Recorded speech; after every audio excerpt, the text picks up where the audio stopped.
I am sovereign. I am man. The flesh lives. The blood flows. I am a non-U.S. citizen, American national. I am sui juris in propria persona. I reserve all rights. I do not understand the status. And so I ask you, ma'am, what is your name? What is your nationality? Folks, this one goes off the rails immediately.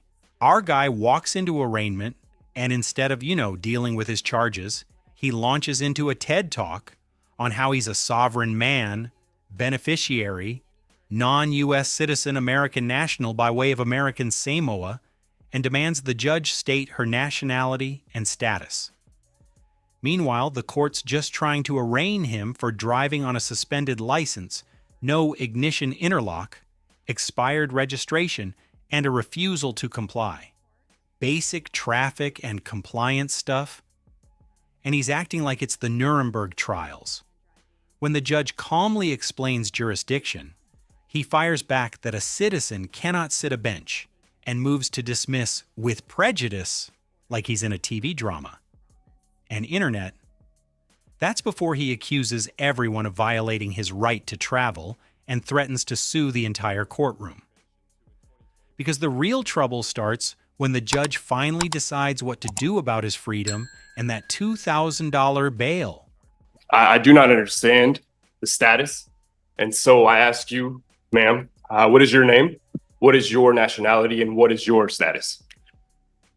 I'm Judge Grant. I am a citizen and I'm the judge in this court. You are here subject to appropriate jurisdiction. So you are here for an arraignment. You've been charged with a crime. Today, you will be asked to enter a plea. Ma'am, I object because a citizen cannot sit a bench, ma'am. So I'm going to go through the information. It looks like you have been charged with driving with a suspended license, driving without a required ignition interlock device, refusal to comply, not having proper registration on the vehicle, expired over 2 months. And then there was also a driving violation. Wheels were off the roadway. Last two are infractions. So, ma'am, jurisdiction cannot be proven unless status is established. You have not established status. And so if you cannot do that, I challenge the jurisdiction. And if jurisdiction cannot be proven, I move to dismiss this case with prejudice. That would be denied. So I am going to, at this time, review for probable cause. Object. Again, I challenge the jurisdiction, and jurisdiction must be proven. It's not going to happen today. Jurisdiction must be proven. To hear the charges, and I will be reviewing for probable cause, and then we'll make a determination as to whether or not you will remain in custody. And I will hear from the prosecutor as to that. And if you violate my rights even further, ma'am, as well as the officer and the sergeant that violated my rights, who are also going to be getting sued, it would just add to that. And I don't think that you need to go that route. While I review this incident report. All right, I do find probable cause with the charges.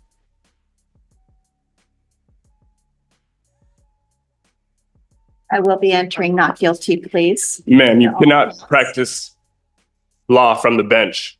I object. Noted. You cannot enter a plea for somebody. That is, practicing bench from the law. Unless you want to enter a plea of guilty, today there'll be a plea of not guilty. I understand you are objecting. Ma'am, I object. I challenge the jurisdiction. Jurisdiction has not been proven. Status has not been proven or established.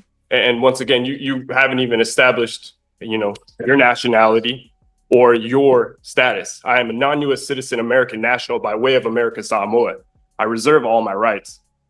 Is this something that we need to consider a competency evaluation for? We may need to consider ordering ability to proceed, but it looks like you have a driver's license that recently expired. To question my competency because I'm establishing status and asking you to prove jurisdiction is outrageous. And so, again, if jurisdiction cannot be proven, I move to dismiss this with prejudice based on the grounds that you cannot prove jurisdiction. All right, I've reviewed this. You were driving in the city of Lake Forest Park. You were violating Again, traffic laws. I was not driving. Again, I have rights. You were behind And the my wheel rights were while I was violated. traveling. My rights were violated. My right to travel freely unencumbered was violated. There was no emergency in which the officer needed to put on his red and blue lights. And so, again, if status cannot be set, jurisdiction cannot be proven, I move to dismiss this matter with prejudice. That's denied. So you've made your record. Right now, I'm going to directly appoint counsel from the bench. Ms. McDonald. Again, I am you. sui juris in propria persona. I stand on my 2 feet. I'm in my proper person. And so I reserve all my rights. I understand that, and I've acknowledged that. I'm not dismissing your case today. I'm going to hear from Ms. McDonald as to the city's position on release. Yes, Your Honor, I am going to be asking that the bail remain the same. It looks like it's currently set at $2,000. I do have some concern regarding his willingness and ability to reappear if he was released on his own recognizance, as well as concerned about community safety and risk of reoffending, given his temperament in the court today. And Your Honor, Mr. Schuster would ask the court to release him on his own recognizance. These are not violent offenses. I don't see that he has any convictions for violent offenses. There was an assault from 2021 that was dismissed. He may have a view of the law that is different than the city's, but that in itself does not indicate that he won't come to court or that he would in any way try to subvert court proceedings. So we'd ask the court to release him on standard conditions. Well, the court can consider whether or not Mr. Schuster is likely to reappear for future court hearings. What I hear from him today is that Internet. This is the Sovereign Citizen Greatest Hits album in real time. While the prosecutor calmly explains why bail should stay at $2,000, suspended license, no interlock, prior DUI, multiple warrants, obvious risk he won't come back, our guy is locked on one thing: jurisdiction and status. Here's the reality. Courts get jurisdiction from law and location, not from a defendant's personal belief system. If you're caught driving in the city of Lake Forest Park on a public road, that court has jurisdiction. Period. You don't unlock a secret exit by saying, "I am sui juris in propria persona," 3 times like a spell. He keeps insisting his right to travel freely, unencumbered, was violated, and that the officer had no emergency to turn on the lights. But driver's licenses, registrations, and ignition interlocks are safety regulations, not optional suggestions. The right to travel doesn't include the right to ignore DUI consequences and drive without a valid license. And when he threatens to sue the officer, the sergeant, and the judge if she doesn't release him on his own recognizance, that's not legal strategy, that's tantrum strategy. Judges hear, "I'm going to sue you," a lot. What they actually listen to is prior warrants, prior DUIs, failure to comply, and whether you respect the court's authority. His whole argument boils down to, if I don't admit you have jurisdiction, you don't. That's not how it works. If it did, every defendant would just say, "I don't consent," and walk out. Be honest, squad. Have you ever seen someone talk this much about status while doing absolutely nothing to help their actual case? completely objects to this court having any jurisdiction. I don't have a good faith basis that Mr. Schuster will return if I were to release him. I do see that he has a prior conviction for DUI. He's on a deferred prosecution at this time in Seattle Municipal Court. He's not complying with conditions if he's driving without a license and driving without a required ignition interlock device. Also indication that Mr. Schuster will not abide the court's orders to appear on his promise. Want to look at the Seattle municipal case and see when he's next scheduled to appear. Like you had mentioned too, in 2021, same situation, or not same situation, a situation occurred in which they tried to charge me. They didn't have jurisdiction. It was dismissed.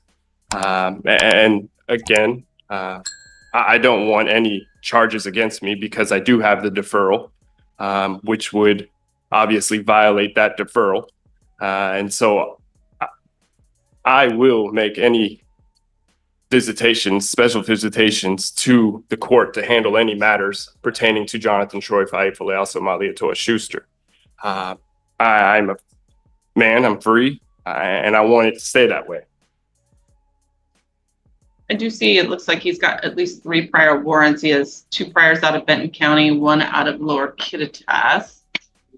The previous warrants history.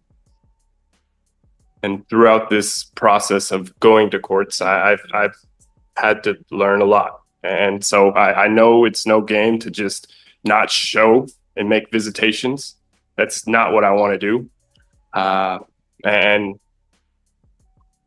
again, jurisdiction does need to be proven, whether it's today or another date. And if you want to violate my rights even further by not releasing me on my own recognizance, ma'am, was it Jennifer Grant? Then, like I had mentioned earlier, you, along with the officer and sergeant, who are already going to be getting sued, I mean, there's no need to add you as well, especially when you know the law. I don't see another date set until February 12th of 2025 in the Seattle Municipal Court. Yeah.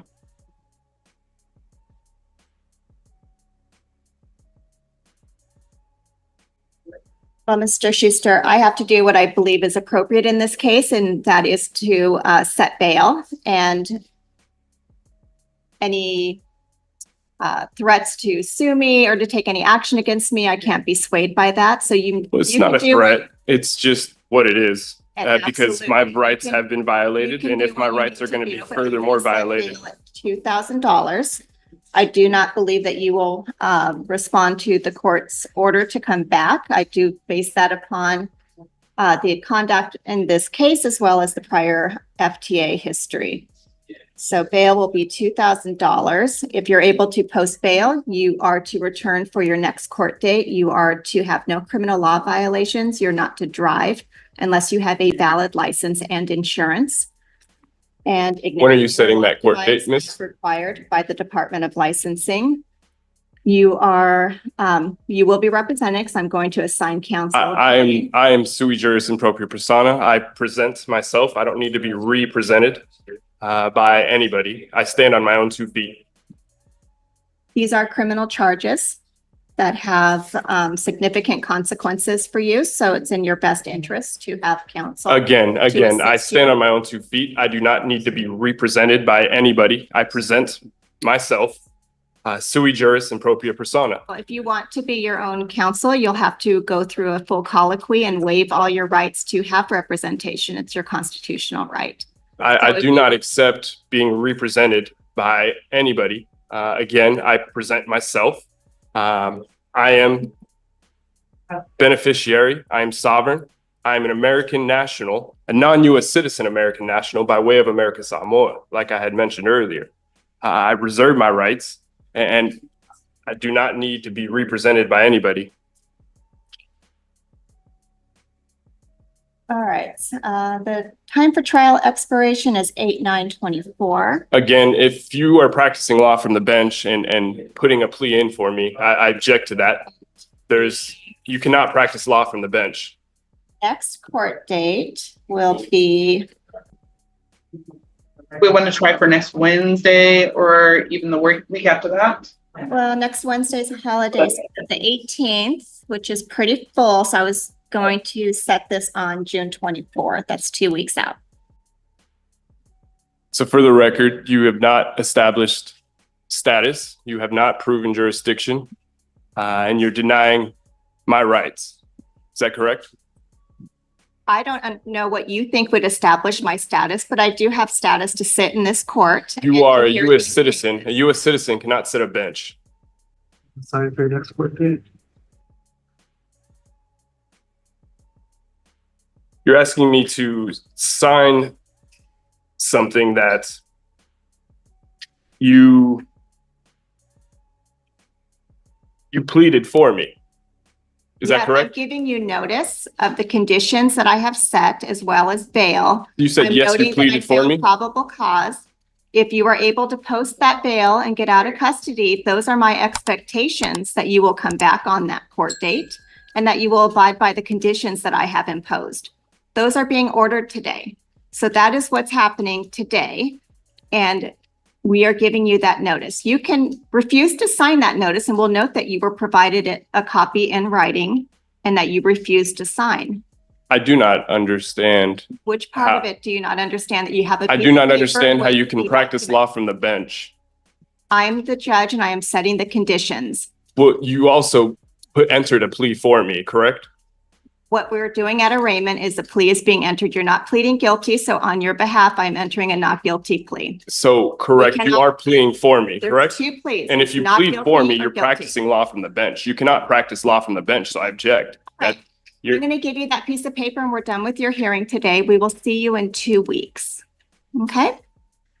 Jennifer Okay. Grant, you will be Okay. taken further. From the very first minute, he tries to turn a simple arraignment into a pseudo-legal seminar.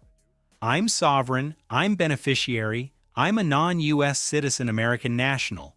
I reserve all rights.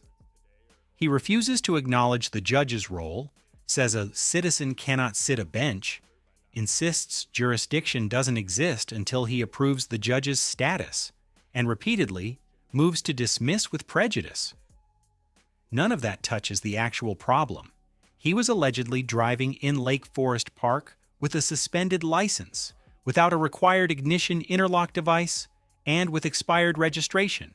On top of that, he's already on a deferred prosecution for DUI and has prior warrants. That's exactly the kind of history that makes a judge worry you won't come back if you're released. So what does the court do? It appoints counsel over his objections, refuses to dismiss, sets bail at $2,000, and lays out strict conditions. No criminal law violations, no driving without a valid license and insurance, comply with orders, and come back to court. His threats to sue Jennifer Grant and everyone else in the room don't move the needle at all. The judge literally says she cannot be swayed by that. This is the core sovereign citizen failure.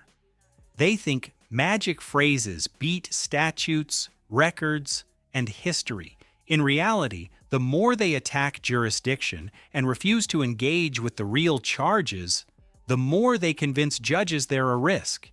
If you're still here, team, you know the drill, but it really matters. Drop a comment with the wildest line you heard in this hearing. Hit like so more people see what not to do in court, and subscribe with the bell on so you don't miss the next sovereign citizen crash landing.